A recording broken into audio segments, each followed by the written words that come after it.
Halloween night always had a special feel to it, like the air itself was keeping secrets, holding back just enough to make you feel that something otherworldly was waiting just around the corner. I hadn't planned on doing much that year, just the usual horror movie marathon and maybe some leftover candy. But then, a black envelope slid under my door. No name, no return address. Just a single sentence in flowing silver ink. Join us for an evening you'll never forget. It was signed with a flourish. Madame Ilara. I wasn't one for random parties or mystery guests, especially not on Halloween. But this invitation felt different, almost magnetic. The address led to an old mansion on the outskirts of town, a place most people avoided with that unspoken reverence people have for things they can't quite explain. Rumor had it the mansion was haunted, cursed even. You know, the typical small-town gossip. But curiosity got the better of me. When I arrived, the mansion loomed above, a shadowed figure against the midnight sky. The windows were darkened, save for a few flickers of candlelight that barely hinted at life inside. The iron gates creaked as I pushed them open, and a winding path led me up to the front door. Each step echoed through the quiet night, and I couldn't shake the feeling that something, or someone, was watching me. The door opened before I even had the chance to knock, and standing there was the woman from the rumors, the elusive Madame Ilara. She was striking. Not beautiful in the conventional sense, but there was something haunting about her.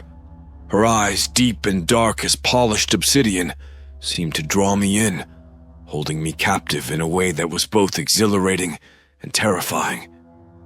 They were eyes that seemed to say, I know things you'll never understand. Welcome, she said, her voice smooth and calm, like silk wrapping around a hidden dagger. I've been expecting you. I didn't question her, just nodded and stepped inside, feeling like I'd crossed an invisible line.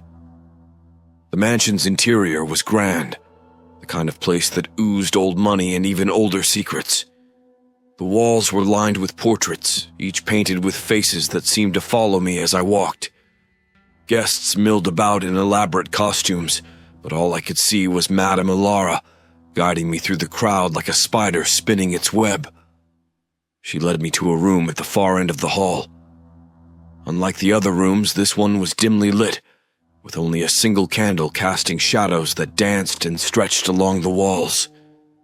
She gestured for me to sit, and as I did, she took a seat across from me, folding her hands in a graceful, almost hypnotic motion. I know you're curious about why you're here, she began, her gaze never leaving mine. I have a gift, you see, and tonight, I need someone to share it with. Her lips curled into a slight smile, but it was anything but comforting. If anything, it felt like a warning. What kind of gift? I managed to ask, my voice barely above a whisper. It felt like speaking louder would somehow shatter the moment, break the spell that she had so carefully woven. Ah, she said, her eyes narrowing slightly. Some call it the evil eye, a gift, a curse, perhaps a little of both. With a single glance, I can change the fate of those around me, alter the very course of their lives. It's not something I choose. It's something that chooses me. A chill ran down my spine, but I couldn't look away. Those eyes, dark and endless, held me in place, filling my mind with questions I couldn't form into words. Tonight, she continued, her voice dropping to a whisper, I need you to help me. Just for one night. In return, I'll show you things you've only dreamed of. Open doors to worlds you didn't know existed. She extended her hand, and for a moment I hesitated. But the allure of her gaze, the unspoken promise hidden within it, was too much. I took her hand, feeling a strange warmth spread through my veins, like I'd just crossed a threshold into something far beyond my understanding. The night had only just begun, and I already knew there would be no turning back.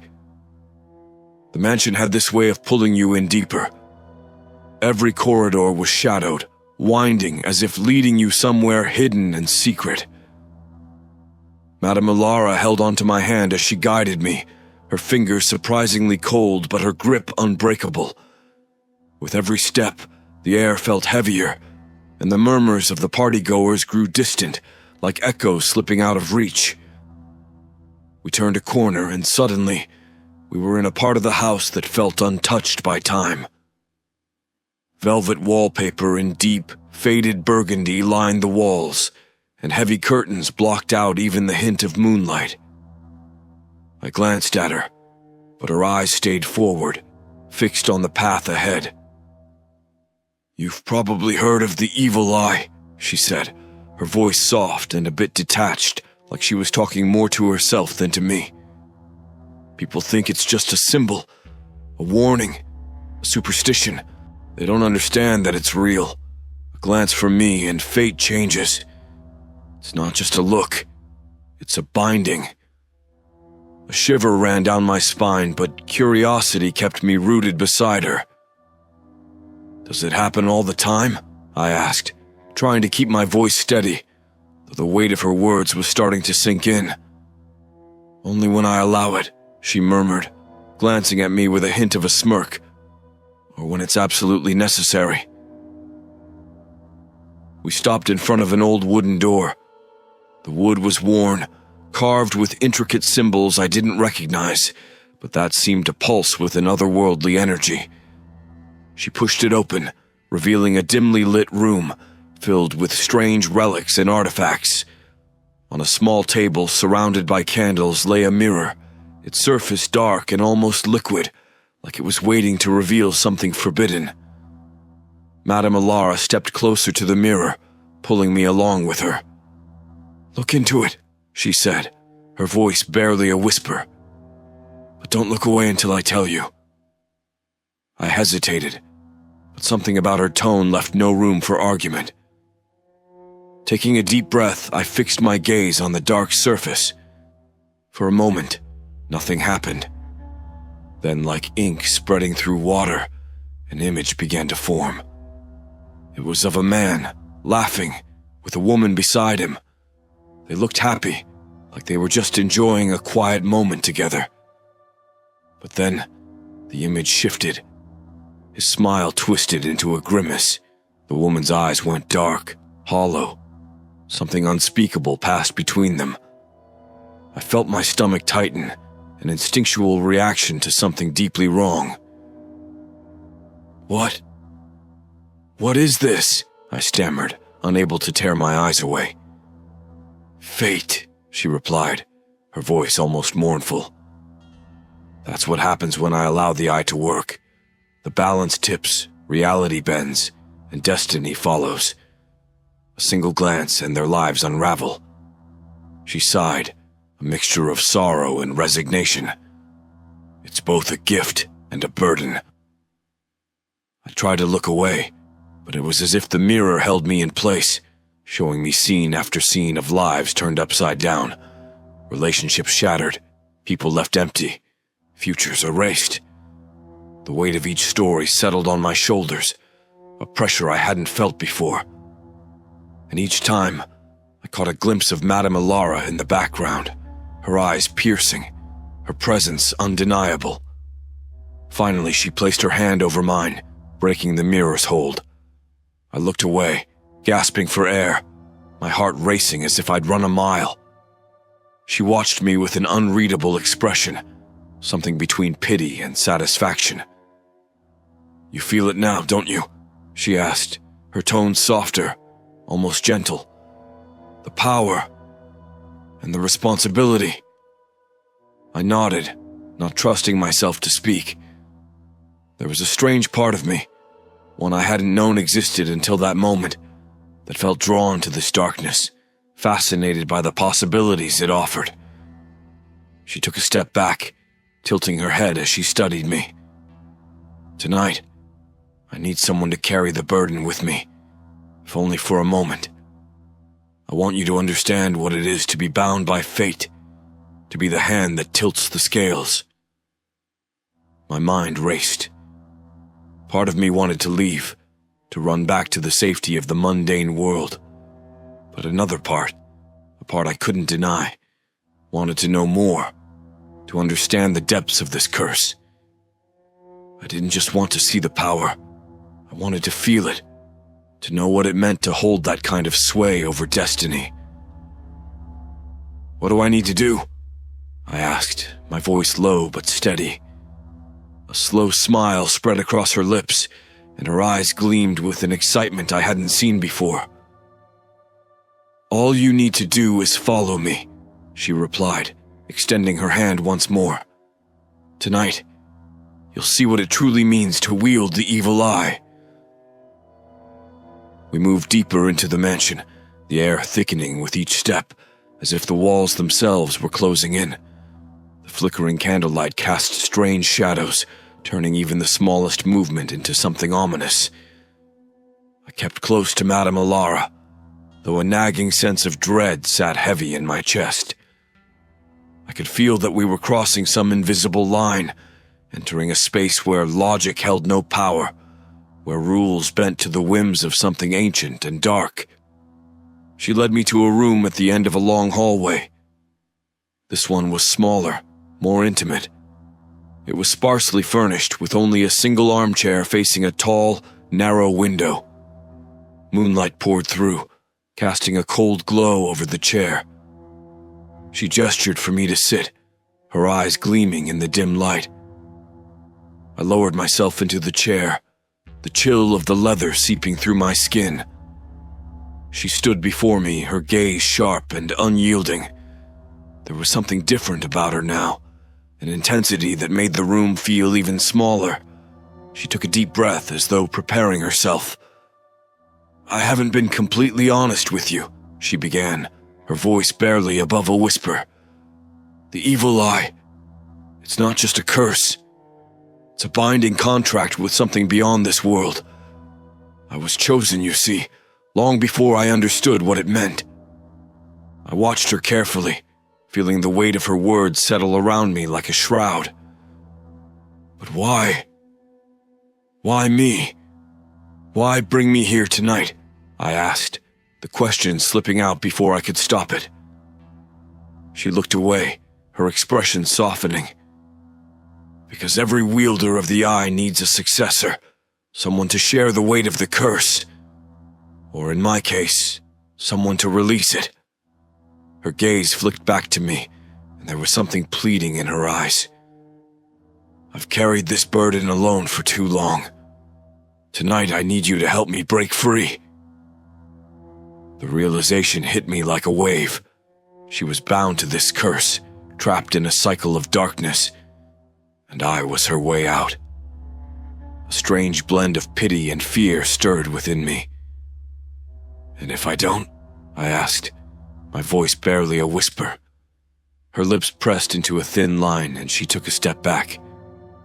"Then the eye remains with me, and I will continue as I have, casting shadows on lives, twisting fates, until I fade into nothing. But if you agree, if you help me break the binding, we might both be free." The room felt colder, the air heavier. The idea of taking on even a fraction of her burden sent a shiver through me.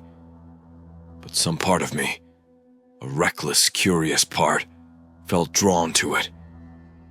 I wanted to understand her world, even if it meant brushing up against the edges of something dangerous.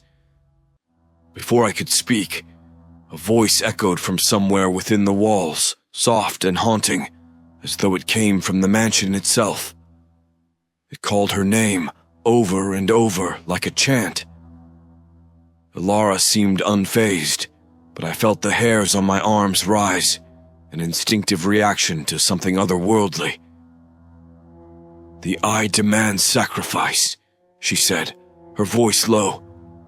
"To break free, I must face the thing that binds me to this world.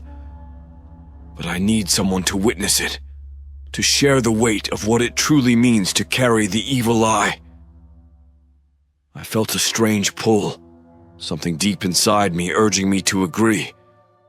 I couldn't understand it, but it was as if the eye itself was reaching out, searching for a new vessel, testing me to see if I was worthy. "What happens if we break it?" I asked, not sure if I was ready for the answer. She smiled, a sad, almost resigned smile. "Then I'll be free. And you, well, you will inherit what remains of my curse. But don't worry," she added quickly, seeing the flash of fear on my face. "It won't be as strong, not like it is with me. It'll be manageable." It was a risk, a gamble with my own soul, and yet I felt myself nodding. The allure of the unknown, the chance to understand the secrets that had haunted her life, was too tempting to pass up. "All right," I said, my voice barely above a whisper. "I'll help you." She let out a breath, her shoulders relaxing as relief washed over her face. "Thank you," she whispered, reaching out and placing her hands over mine. They were cold, colder than they'd been before, and I felt a strange, pulsing energy pass between us.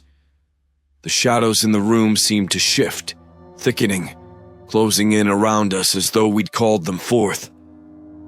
The mansion groaned, as if reacting to the ritual we were about to perform.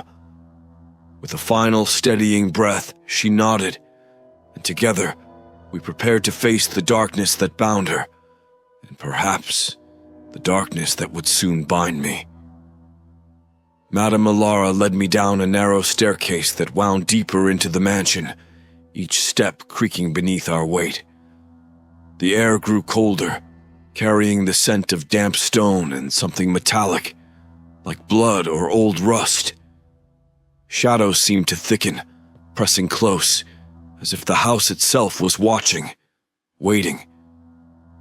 I tried to steady my breathing, telling myself I'd come this far and there was no turning back. At the bottom of the stairs, we entered a circular chamber with walls covered in strange symbols, painted in faded ink. In the center of the room stood a large, ancient-looking mirror, its surface tarnished and dull, reflecting nothing but darkness. Candles flickered around it, casting an eerie glow that didn't quite reach the corners of the room. "This is it," Madame Alara said, her voice soft but resolute. She turned to me, her eyes somber. "Once we begin, there's no stopping. You'll have to see it through." I swallowed, nodding even as a part of me wanted to bolt. What do I need to do?" She handed me a small silver vial, its surface cold and smooth in my palm. "When I begin the ritual, you'll need to pour a few drops of this on the mirror. It's a binding agent, meant to connect us both to what lies beyond." "What exactly lies beyond?" I asked, my voice shaking a bit despite my best efforts to sound calm. Her gaze held mine steady and unflinching. "The spirit that holds the evil eye. It is neither good nor evil, it simply exists, feeding off those who bear its curse. Tonight, we'll face it together. And if we're lucky, we'll be able to break the bond." She lit a bundle of herbs, their earthy, pungent smoke filling the room, and began to chant in a language that felt older than time. Her words echoed, strange and rhythmic, filling the air with an energy that made my skin prickle. The mirror seemed to respond, its surface rippling like water, reflecting shadows that didn't match our own. I felt an unseen force pulling me toward it, a magnetic pull that made it hard to resist. Remembering her instructions, I uncapped the vial and let a few drops fall onto the mirror. As soon as the liquid touched the glass, it hissed, spreading in dark tendrils that seeped into the surface like ink on paper.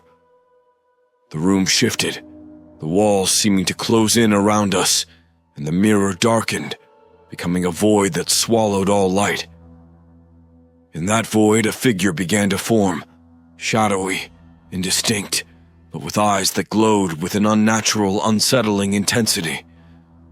It looked at Alara, then at me, as if measuring, assessing. The presence was overwhelming, filling every corner of my mind with a weight that felt both ancient and endless. I could feel its power, its hunger, and beneath it, a deep, unyielding loneliness. I glanced at Alara, who was pale but determined, her gaze fixed on the entity. "I release you," she said, her voice trembling but fierce. "I free myself from your curse.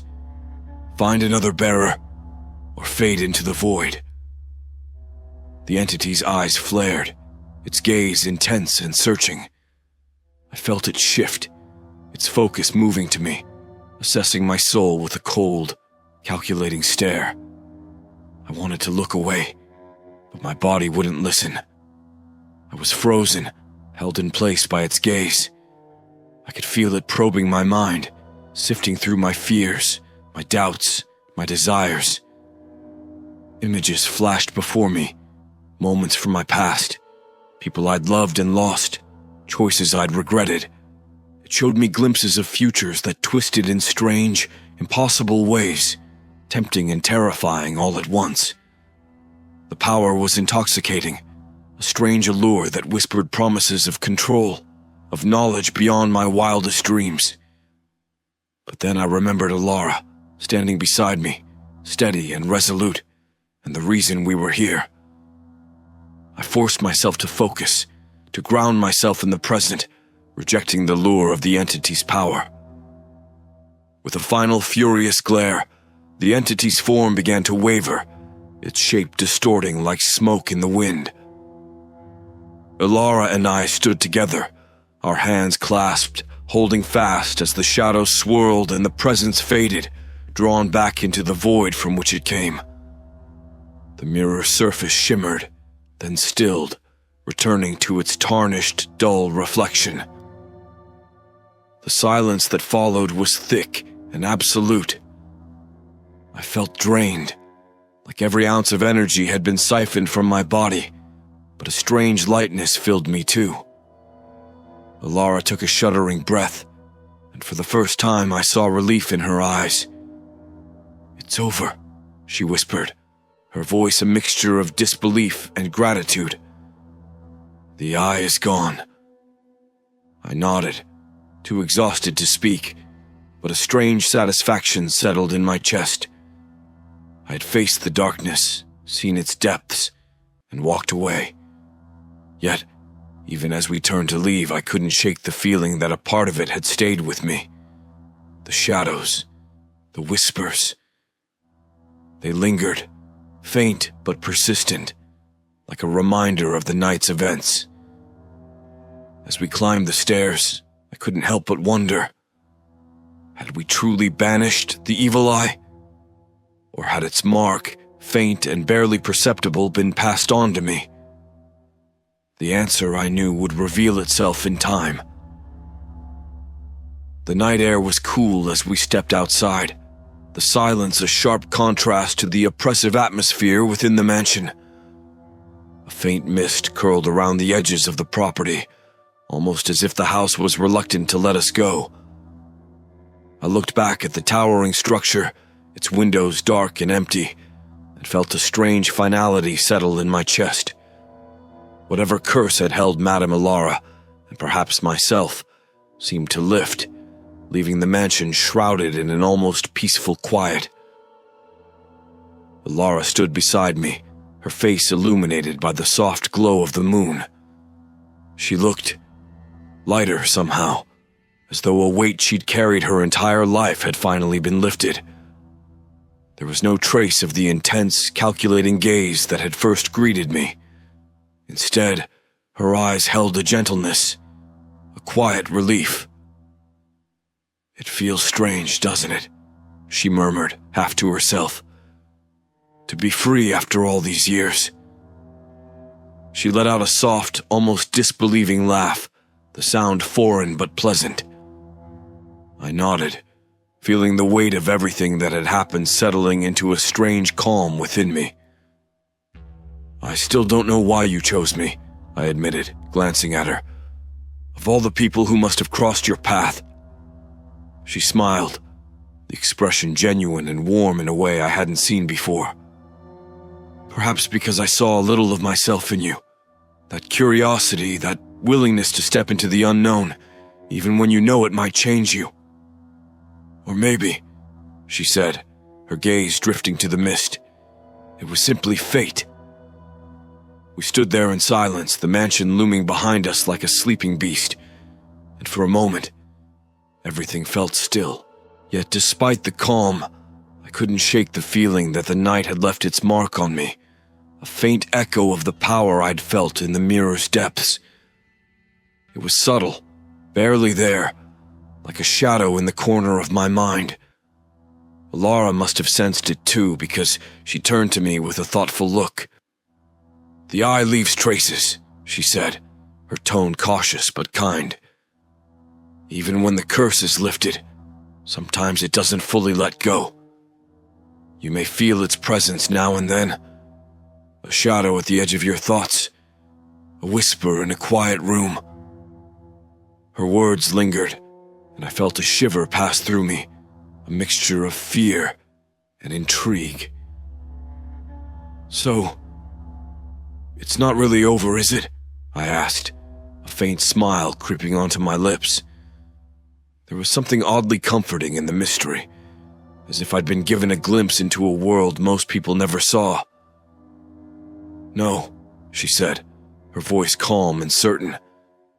"But it's not the same. You're free to live as you choose, and whatever power remains is yours to command. The eye only takes hold of those who let it consume them." I nodded, feeling a strange sense of closure. The curse had been lifted, but the experience had left me with something more. A sense of purpose, perhaps, or a reminder of the vast, unknown mysteries that lingered just beyond the edge of everyday life. As we said our goodbyes, Alara reached out, squeezing my hand in a gesture of quiet gratitude. "Thank you," she whispered, her eyes glistening. "You've given me a freedom I never thought possible." With one last glance at the mansion, I walked away, feeling the weight of the night finally lifting. The moon cast a gentle glow over the road as I made my way back into town, my thoughts calm and reflective. But as I walked, I felt a faint tingle in my mind, a whisper at the edge of my thoughts. It was subtle, almost comforting, like an old friend. I knew that I had glimpsed something that night, a power that was both dangerous and alluring. And though I was free to ignore it, part of me couldn't help but wonder, would I ever be able to resist its call entirely? The road stretched out before me, quiet and empty, and I felt a strange peace settle over me. The night had given me more than just a story. It had given me a taste of the unknown, a glimpse into a world where shadows held secrets, and power waited to be wielded. And though I didn't know what lay ahead, I felt ready to face whatever came next. As I reached the edge of town, I glanced back one last time, catching a glimpse of the mansion's silhouette against the sky. For a moment I thought I saw a figure at one of the windows, a shadowy form with dark, piercing eyes. But when I looked again, the window was empty, the house as still and silent as ever.